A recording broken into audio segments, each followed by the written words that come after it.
Now, it does feel like you hardly have to check the weather forecast at the moment to know that it will be raining. We have had more than our fair share this month. In fact, we are on course for one of the wettest Mays on record, and it follows, of course, one of the coldest and driest Aprils. So, what is going on? Here's Emma Baugh.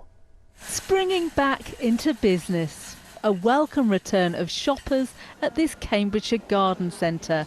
May have been proving a real dampener. It's certainly changed our customers' shopping habits, and they've not been able to get in the garden really sort of until now. They're now starting to think about going outdoors. It has put a bit of a halt on the whole industry, certainly with the production of plants, the growing, and then actually being able to plant them out in your garden. We've not been able to do that yet, and our customers are feeding that back to me on a regular basis, and how eager they are now to get out in the garden and praying for this break in the weather. But it's not just amateur growers that have been affected by the ever-changing weather patterns. David King farms 350 acres at Baugh. His spring barley might be saved by the wet May, but not enough to make up for a poor dry April. It will definitely have an effect on the yield because the plant, as you can see, hasn't tilled out quite as much as it should have done. Some of these, you should be having, this tiller here will produce an ear.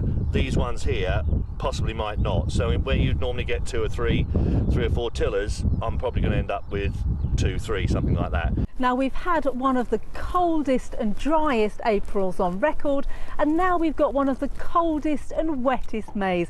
In fact, it's lining up to be one of the top 10 wettest Mays since records began. Well, it has a lot to do with the position of the jet stream and the fact that we've been in what we call a long wave trough. That's a big word, basically, for saying that the jet stream is driven well far to the south compared to where it normally would be. We've seen some areas of low pressure coming in off the Atlantic recently as well, bringing us more widespread areas of rain.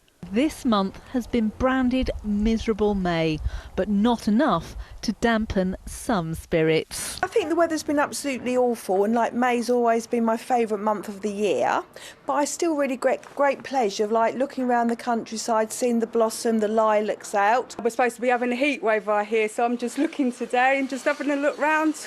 Well, very miserable really, but I don't spend too long on my garden, to be honest. Anything that's plastic that goes in the garden is fine by me.